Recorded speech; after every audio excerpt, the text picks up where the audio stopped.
Welcome to RM biology. আরো একটি উচ্চ মাধ্যমিক সংক্রান্ত ভিডিওতে তোমাদের স্বাগত। আজকে তোমাদের ইংলিশ পরীক্ষা ছিল।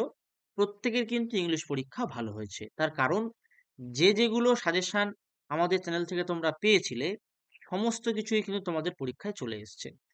আগামীকাল অর্থাৎ 6 তারিখ মাত্র একটা বিষয়ের পরীক্ষা আছে। সেই বিষয়টি হলো ইকোনমিক্স। সেই ইকোনমিক্স বিষয়ের বোর্ডের তৈরি প্রশ্ন উত্তর সহ, পুঙ্খানুপুঙ্খ উত্তর সহ তোমরা আজকে পেয়ে যাবে। তাই ভিডিওটি শেষ পর্যন্ত দেখো। যারা চ্যানেলে নতুন, চ্যানেলটি অবশ্যই সাবস্ক্রাইব করে নাও পরবর্তী সাবজেক্টের এরকম ভিডিও পাওয়ার জন্য।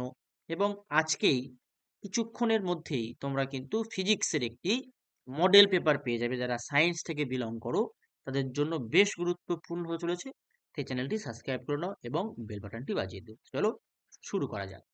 দেখো, তোমরা তোমাদের সামনে কিন্তু পেপারটা দেখতেই পাচ্ছ। যাদের ইকোনমিক্স আছে প্রত্যেকেই জানো যে তোমাদের পার্ট এ তে 60 নম্বর থাকে, সেখানে 10খানা প্রশ্ন থাকে 2 নম্বরের।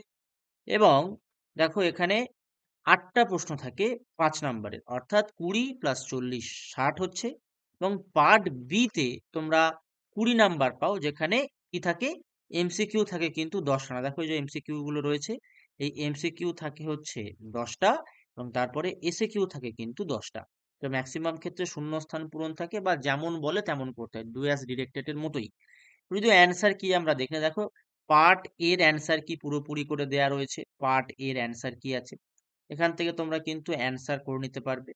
পার্ট বিরও অ্যান্সার কি দেয়া রয়েছে, এখান থেকে তোমরা পার্ট বিরও অ্যান্সার পেয়ে যাবে। তারপরে যদি আমরা সেট টুতে চলে আসি, আয় প্রভাব বলতে কি বোঝো, চাহিদা স্থিতিস্থাপকতা নির্ধারণ করে দুটি বিষয় উল্লেখ করো, গড় স্থির ব্যয় রেখার আকৃতি কিরূপ হয়, গড় রেভিনিউ প্রান্তিক রেভিনিউ চাহিদা স্থিতিস্থাপকতার মধ্যে সম্পর্ক কি, ঘাটতি বাজেট কাকে বলে, লোরেঞ্জ রেখা কি, ভারতের দারিদ্র্য বজায় থাকার দুটি কারণ উল্লেখ করো, নরসিংহম কমিটির দুটি সুপারিশ উল্লেখ করো, ডাব্লিউটিওর দুটি কাজ উল্লেখ করো, ট্রিপস বলতে কি বোঝো। এগুলো কিন্তু গুরুত্বপূর্ণ হতে চলেছে তোমাদের পরীক্ষার পার্সপেক্টিভে। তারপর যদি চলে আসি আমাদের এমসিকিউ পার্টে, এমসিকিউ এসে কিউ অর্থাৎ পার্ট বি তে, সেখানেও কিন্তু বেশ গুরুত্বপূর্ণ কিন্তু কোশ্চেন অ্যান্সার দেওয়া রয়েছে। অ্যান্সার গুলো দেখো, এবার অ্যান্সার দেওয়া আছে। দেখো এই অ্যান্সার কি, একদম পরিষ্কার পরিচ্ছন্নভাবে সমস্ত অ্যান্সার কিন্তু কিন্তু তোমরা এখানে পেয়ে যাবে। তাই পিডিএফটি কিন্তু তোমাদের কালেক্ট করতে হবে। পিডিএফটি কি করে কালেক্ট করবে, পিডিএফ কালেক্ট করতে হলে তোমাদের ভিডিওটি শেষ পর্যন্ত দেখতে হবে। দেখো সেট থ্রিতে আমরা চলে এসেছি। সেট থ্রিতেও প্রথমে দেখো 10খানা প্রশ্ন আছে, তারপরে আবার দেখো 8টা প্রশ্ন রয়েছে, তারপরে আমরা চলে এলাম এমসিকিউতে। এটা সেট যে থ্রি, সেট থ্রি কিন্তু আমরা উত্তর এখানেই পেয়ে যাবো। দেখো সেট থ্রি কিন্তু উত্তর দেয়া আছে। এই যে উত্তরগুলো তোমরা দেখতে পাচ্ছ, এই সমস্ত উত্তরই কিন্তু বোর্ড কর্তৃক করে দেয়া হয়েছে। বোর্ড থেকেই কিন্তু এই উত্তরগুলো দেয়া হয়েছে, অর্থাৎ এইগুলো লিখলেই তোমরা কিন্তু 2-এ 2 পেয়ে যাবে, 5-এ 5 পেয়ে যাবে। অর্থাৎ এই যে পিডিএফটি তোমাদের জন্য অত্যন্ত গুরুত্বপূর্ণ, তাই পিডিএফটি কিন্তু কালেক্ট করতে ভুলো না। পিডিএফটি কালেক্ট করবে কিভাবে, দেখো সেট 4-এ আমরা চলে এসেছি। পিডিএফটি কালেক্ট করবে এই ভিডিও ডেসক্রিপশন বক্স এবং একদম প্রথম কমেন্টে, পিন কমেন্টে আরএম বায়োলজি টেলিগ্রাম চ্যানেলের লিঙ্ক দেওয়া থাকবে। সেখানে কিন্তু এই পিডিএফটা আপলোড করা থাকবে। সেই পিডিএফটা আপলোড করা থাকবে এবং তোমরা ওখান থেকে কিন্তু কালেক্ট করে নিতে পারো। তার জন্য কি করতে হবে, তোমাদের জয়েন হতে হবে। এছাড়াও দেখো আমি খুব স্লোলি কিন্তু স্ক্রোল করছি, তোমরা স্ক্রিনশটও নিয়ে নিতে পারো। যে তোমাদের ইচ্ছা হয় যে তোমরা স্ক্রিনশট নিয়ে নেবে, তোমরা কিন্তু স্ক্রিনশটও নিয়ে নিতে পারো। দেখো এই যে এমসিকিউ পোর্শনে 1 থেকে 4 পর্যন্ত স্ক্রিনশট নিয়ে নিতে পারো, 5 থেকে 8 পর্যন্ত স্ক্রিনশট নিয়ে নিতে পারো।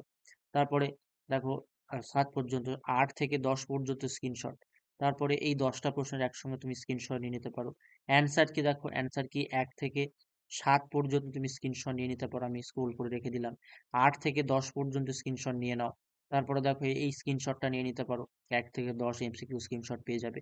তো এইভাবে প্রচুর সেট, এখানে দেখো সেট 5 করা রয়েছে।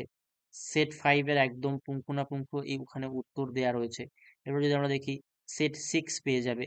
তো এই সমস্ত কোশ্চেন গুলো দেখো যেগুলো কমন পায়, যেমন এই যে নরসিংহম কমিটি দুটি সুপারিশ লোক, এটা আগের একটা সেটে আমরা দেখতে পেয়েছিলাম, এখানেও রয়েছে। তাহলে এটা কিন্তু বেশ গুরুত্বপূর্ণ প্রশ্ন চলেছে। এই প্রশ্নগুলোই তোমরা কিন্তু তোমাদের পরীক্ষায় পেতে চলেছো। তাই অবশ্যই করে পিডিএফটা ডাউনলোড করে নাও বা ভিডিওটাও শেষ পর্যন্ত দেখো। ভিডিওটা শেষ করে দেখো, এই কোশ্চেনটা আগে এসেছিল, এই যে একটু আগের সেটে এই কোশ্চেনটা ছিল। তো নরসিংহম কমিটির দুটি সুপারিশ বেশ গুরুত্বপূর্ণ, ডাব্লিউটিওর দুটি কাজ গুরুত্বপূর্ণ, ঠিক আছে? এরকম ভাবে প্রচুর সেট এই পিডিএফটাতে আছে। আমি পিডিএফটা দিয়ে রাখবো, সেখান থেকে তোমরা কিন্তু কালেক্ট করে নিতে পারো। সেট 8, আমি জাস্ট স্ক্রল করে করে দেখাচ্ছি কতগুলো সেট এখানে রয়েছে, ঠিক আছে? সেট 8-এর এই উত্তর দেওয়ার আছে, দেখতে পাচ্ছ 8-এর কিন্তু উত্তর দেখতে পাচ্ছি আমরা। সেট 9, সেট 9-এর একদম দেখো, যদি আমি শেষের দিকে যাই উত্তর দেখতে পাবো। দেখো সেট 10, সেট 10 তারও উত্তর দেয়া রয়েছে। সেট 11, তারও উত্তর দেয়া আছে। অর্থাৎ এই প্রশ্নগুলো তোমাদের পরীক্ষায় আসার মতো প্রশ্ন, এবং এই প্রশ্নগুলো থেকেই কিন্তু তোমরা পেয়ে যাবে। একদম হুবহু সেম কোশ্চেন হয়তো এখান থেকে তোমরা পেতে পারো। সেট 12, সেট 12 যদি আমরা চলে আসি এবং সেট 12-র উত্তরগুলো দেখে নাও। সেট 12 দেখো একদম ডিটেলস উত্তর এখানে কিন্তু করে দেয়া আছে, এবং এই 12 থেকে 11 থেকে 2-এর দাগের অর্থাৎ 5 নাম্বারের উত্তরও কিন্তু করে দেয়া রয়েছে। 5-এর যে প্রশ্নগুলো 8টা থাকে, সেই 8টা প্রশ্নের উত্তরও কিন্তু করে দেয়া আছে। অর্থাৎ পুরোপুরি যতগুলো সেট এখানে পাচ্ছ, দু একটা সেট বাদ দিলে পুরো যে সমস্ত কোশ্চেন গুলো আছে, সমস্ত কোশ্চেনের কিন্তু অ্যান্সার করে দেয়া রয়েছে। তাই তোমাদের একটাই কাজ হবে, তোমাদের যেহেতু বাকি আছে, তোমরা যারা পরীক্ষা দিয়ে সবে ফিরেছো, একটু রেস্ট নিয়ে নিতে পারো। রেস্ট নিয়ে যারা এই ভিডিওটা দেখছো, এই ভিডিও থেকে কিন্তু পিডিএফটা কালেক্ট করে নিলে তোমাদের সুবিধা হবে। তোমরাই কি করতে পারবে, তোমরা পরীক্ষায় ভালো রেজাল্ট করতে পারবে। তাই চ্যানেলটি অবশ্যই অবশ্যই করে সাবস্ক্রাইব করে নাও, বেল বাটনটি বাজিয়ে দাও, এবং পিডিএফটি কালেক্ট করে নাও। পিডিএফ কালেক্ট করতে হলে কি করতে হবে, পিডিএফ কালেক্ট করতে হলে পিন কমেন্টে দেয়া যে লিঙ্ক রয়েছে, সেই লিঙ্কে কিন্তু জয়েন হতে হবে। জয়েন হলেই তোমরা এই পিডিএফটি পেয়ে যাবে। তাই আজকের ভিডিওটি আমি এখানেই শেষ করছি। যারা চ্যানেল নতুন, চ্যানেলটি সাবস্ক্রাইব করে নাও এবং বেল বাটনটি বাজিয়ে দিয়ে পাশে থাকো বাকি সমস্ত সাবজেক্টের এরকম মডেল পেপার উইথ অ্যান্সার কি পাওয়ার জন্য।